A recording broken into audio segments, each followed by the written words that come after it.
The UAB Blazers saw both their good and bad things last year in 2023. Now, year two under Trent Dilfer is going to have more lofty expectations. It's a team that went 4-8 last season, and they're expected to reach some postseason play here in 2024 with some good returning talent. Although you do lose a couple good pieces, you got some really good ones coming back. Is UAB going to be a team to break into the postseason here in 2024? Well, you're about to find out what I think in this video. What's up, Tailgaters? You're in the booth with Tailgate Nate today. I want to welcome you to my channel. Welcome you to prediction season. It's where I predict all 134 FBS level college football teams. And guys, we are so close to being done. And if you are as big of a college football nerd as I am, you got to hit the subscribe button. You got to ring the bell. You're going to want to know what I have to say during the college football season. And I just want to thank you for watching this video because it helps support my channel in more ways than you can even imagine. Now, if you want to continue to help support what I do here on YouTube, interact with the channel in any way possible. Go back and watch my other videos if you're a fan of a Power 4 team. I already have a video for you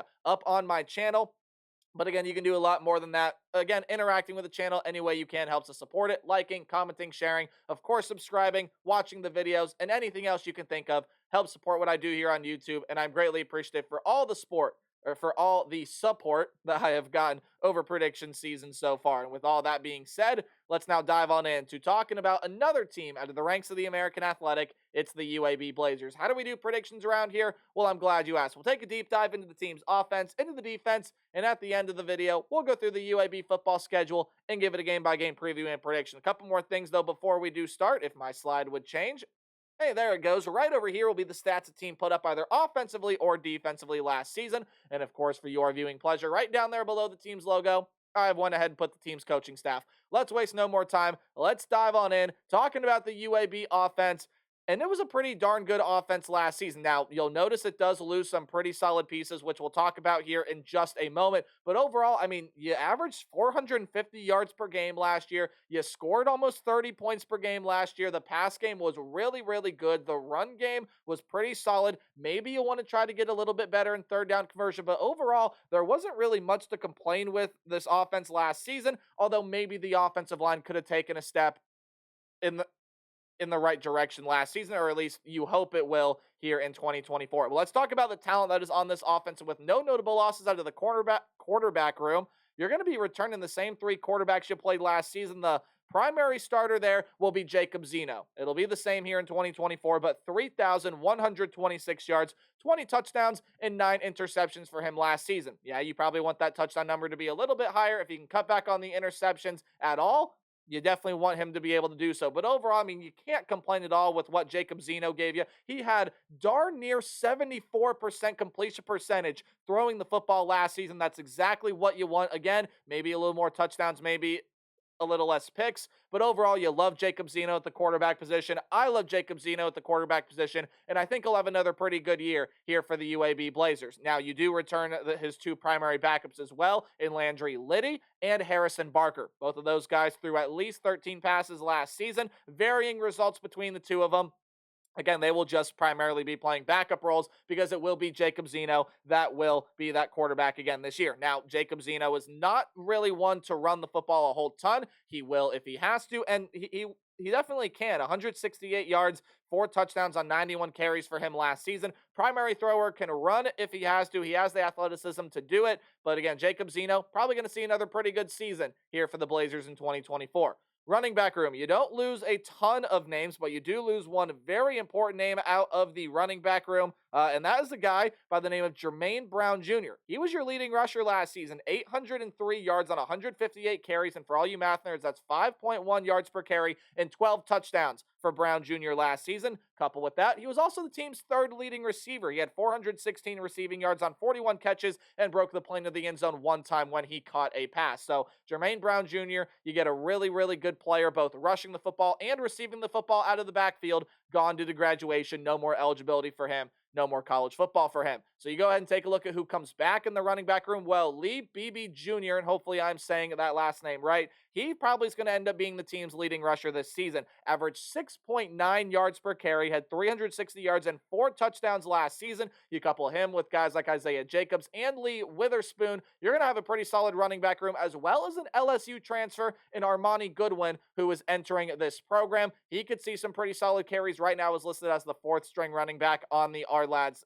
depth chart, but I anticipate that'll change. He might be second, could be first string, but I think Lee Beebe Jr. will end up being that first string running back. But overall, yes, you lose your most talented running back in Jermaine Brown Jr. Still think it's a pretty solid running back room here for this Blazer offense. Wide receiver room, though, this is where you take a really, really big hit offensively. And with no notable losses out of the tight end room, it's just wide receivers gone out of this pass catching room. None better than Tajon Palmer. And apologies if I'm mispronouncing that name, but 858 yards, 47 catches, 7 touchdowns, 18.3 yards per reception for Palmer last season. You're going to see him now playing on Sundays, and for good reason. He was the team's leading receiver and was just an overall really, really good player. You do lose a guy due to graduation in TJ Jones, 222 yards and 2 touchdowns for him last season on 15 catches, and a couple guys are off through the transfer portal. Fred Ferrier and Samario Rudolph will be playing for new programs here in 2024. Both of those guys broke the 200-yard mark last season in the receiving category. You talk about wide receivers coming back. Well, you do get a big get back here in Amari Thomas. He had 437 yards on 53 catches and 3 touchdowns last season, but that's about where all the big, super notable returns end. Iverson Hooks did have over 100 yards last year, did have 2 touchdowns, but a lot of these guys are going to have to be playing bigger roles for this team here in 2024. Brandon Buckhalter will be coming back. Cam Shanks is back to be a wide receiver and a punt/kick returner as well. And Malachi Holt-Bennett will also be returning to this team. You could list a couple other guys there in that wide receiver room, and they may even be bringing a transfer or two over here that I just didn't mention. But overall, you're looking at a wide receiver room that has some good talent, but it's going to need to see some guys play some bigger roles from last season. Overall, I think they're going to be able to fill positions fairly well, but again, it still does leave some question marks. And again, I said earlier, no notable losses out of the tight end room, so we'll talk about here who is coming back. Bryce DeMuss, however you say that last name, he is going to be returning as the team's leading tight end this season. You take a look at his stats from last year. Got to find him 1 second. There it is, 242 yards, 3 touchdowns on 24 catches last season. Dallas Payne and Terrell McDonald will be primary backups here in the tight end room this season. And on the offensive line, you do lose Brennan Morin, who is gone due to graduation.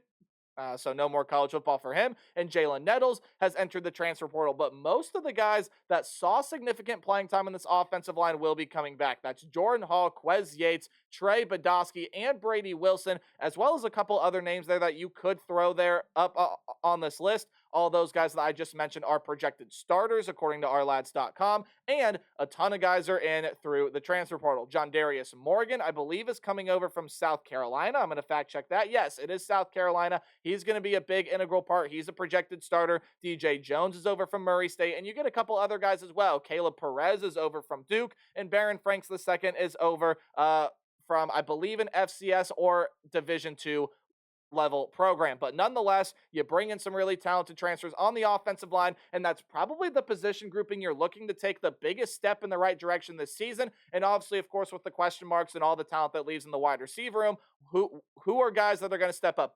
Buckhalter, Shanks, and Holt-Bennett, or sorry, not Shanks, just Buckhalter and Holt-Bennett had receptions last season. Cam Shanks, not so much. So he's going to need to play a big role this season. You get Thomas and Hooks back. They'll be primary 1-2. Some good guys in the running back room. Jacob Zeno at quarterback. I still think this is going to be a pretty solid offense, but I got to see this offensive line improve, and I got to see these pieces in the wide receiver room fit in as well, or if not, maybe even better than some of the guys did last year, which is going to be a really tough ask for this Blazer offense to do. You take a look at the defensive side of the ball here. Again, if my slide would change, there we go. Don't know why I've been having so much trouble with that today. This is the side of the ball that sort of held UAB back. And now, while the pass defense saw its struggles, it did not see as much struggles as the rush defense that allowed almost 200 yards per game last season. This was a defense as a whole that just allowed teams to get way too many yards and especially score way too many points. Almost 37 points per game allowed. The third down defense was not great. This is a defense that quite simply just couldn't get off the field when it needed to last season,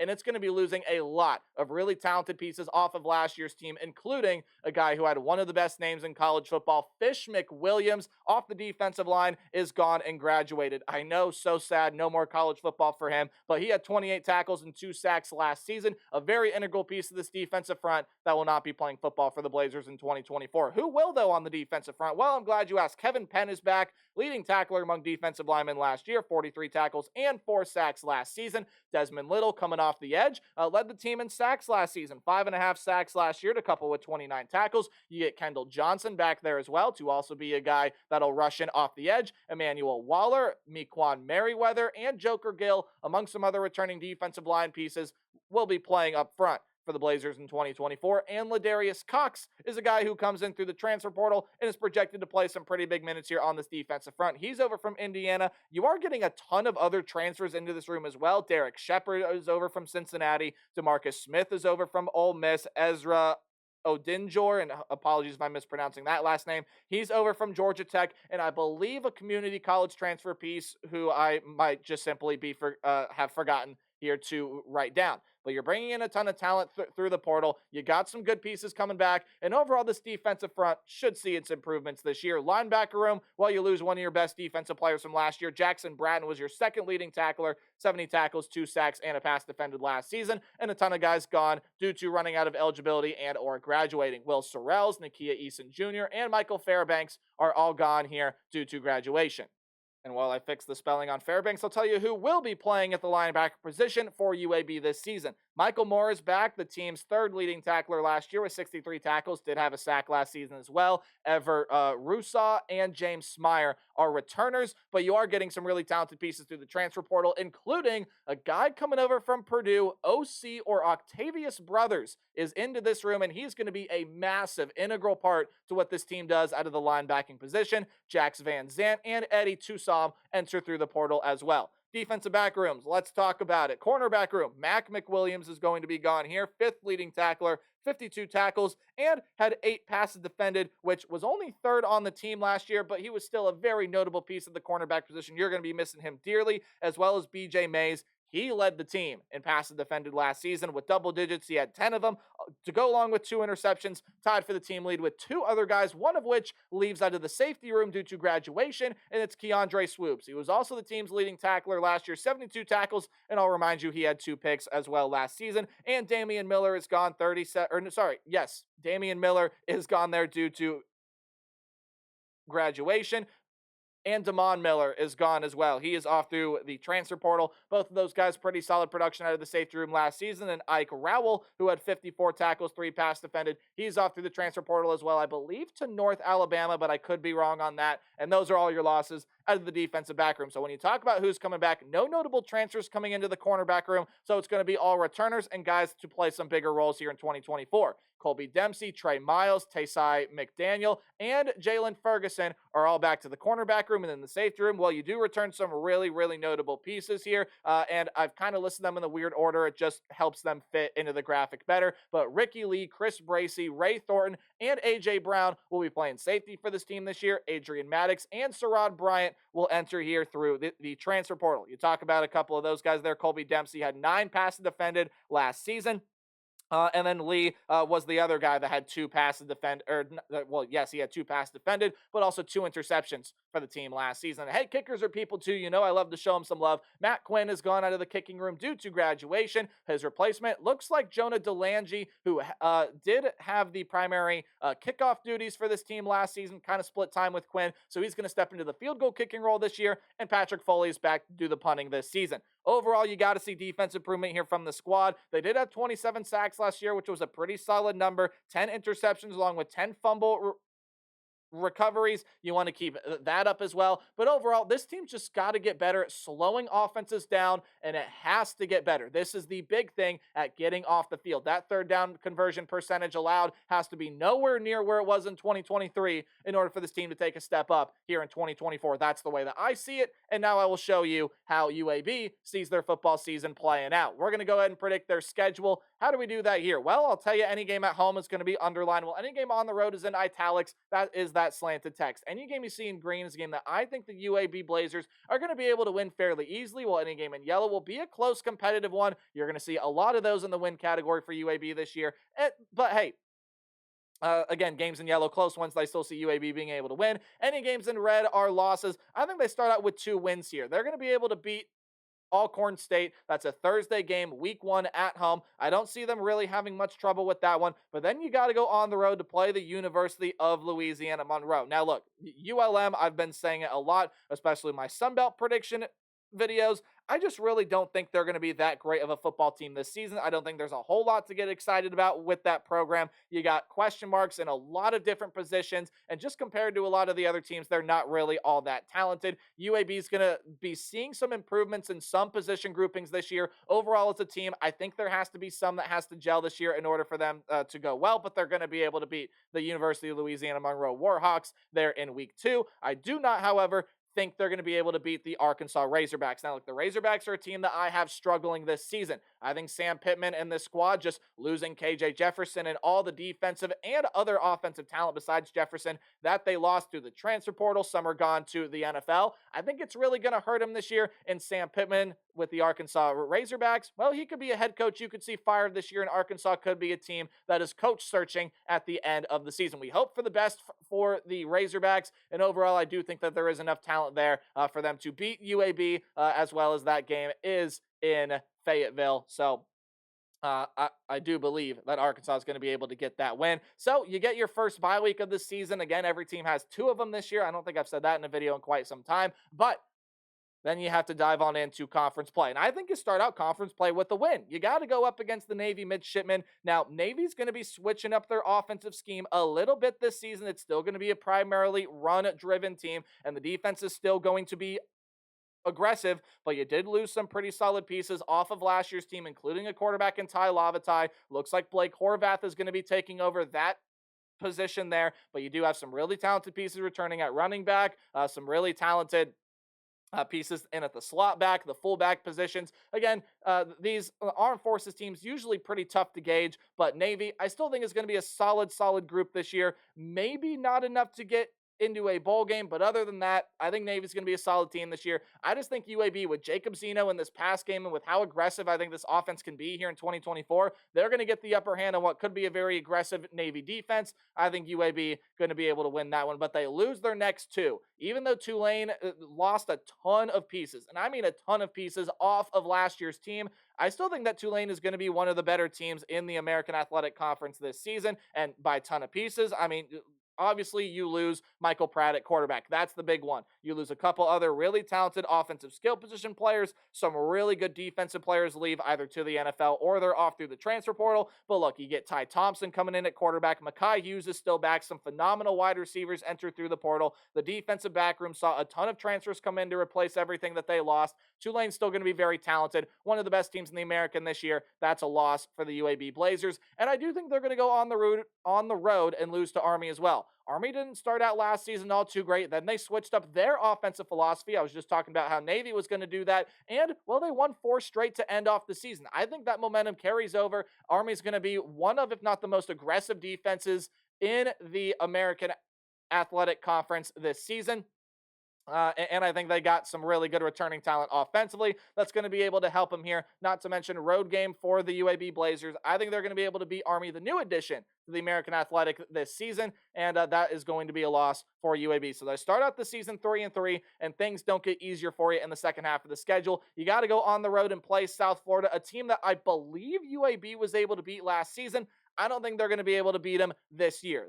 South Florida's got a ton of returning talent, and overall, I mean, they could very well prove to be one of, if not the best team. Might be a little bit of a stretch they're saying that, but they're going to be one of the better teams in the American Athletic this season. Byron Brown back at quarterback, Naquan Wright back at running back, ton of really good wide receiver pieces come back as well as enter through the transfer portal. The defense is loaded with experience, especially in that front 7. They're going to contend for American Athletic Conference title, and they're going to beat the UAB Blazers here in 2024. So after starting out 3-1, 3 straight losses have put you down here below 500, and I think that losing streak, I should say, increases to 4. I do think you lose to the Tulsa Golden Hurricane. Now, Tulsa is a tough team to gauge this season. I think UAB is a tough team to gauge this season as well, but Tulsa, over the past couple of seasons, just seemingly has been one of the most difficult teams to try to predict. The wide receiver room is getting an overhaul. You do get Anthony Watkins back there at running back. Kirk Francis probably going to end up being that starting quarterback this season. The defensive front loaded up on some really, really talented transfers. I just see Tulsa maybe being potentially a little bit more talented team, especially on the defensive end, than what UAB possesses this season. While the Blazers have some good defensive talent, I think Tulsa's defense is going to be able to slow down UAB's offense more so. And even though UAB probably has the edge in quarterback play here, something's just telling me that I think Tulsa's going to be more aggressive here. I think the playing style that these two teams play in matches up well, and I do think Tulsa's going to beat the UAB Blazers there. That is a Blazer home game, and the losing streak extends to 4. Does it extend to 5? I don't think so. Hey, don't sleep on the UConn Huskies this year. That could still prove to be a pretty solid team in 2024, a team that can push for a spot in a bowl game. They're probably going to need to pull out a couple wins that they, quote, shouldn't pull out. This one may have to be one of them here, but UAB is too talented offensively for this UConn defense to keep up. But I will tell you, UAB, even though they're talented offensively, they're not going to keep up with the Memphis Tigers. Seth Hennigan is back. That's one of the best offenses in the American Athletic. The defense is loaded. They might very well be the best team in the American Athletic and a team that can push for a spot for the group of 5 spot in the college football playoff. Final 2 games of the year, you have to win both of them to get into a bowl game, and sadly, I think you lose to the Rice Owls. While the Rice does lose some solid talent last year, including Luke McCaffrey out of the wide receiver room, EJ Warner is in at quarterback. The defense returns a butt ton of talent, and Rice is going to be very talented this season. They'll push for a bowl game.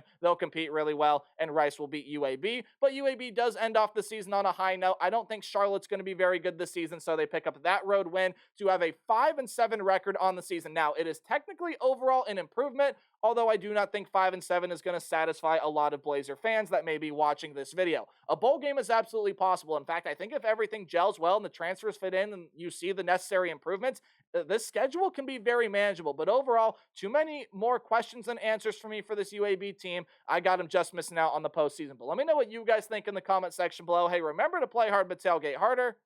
We'll dive into our final directional Michigan team out of the Mid-American Conference. The Western Michigan Broncos are up next. Goodbye.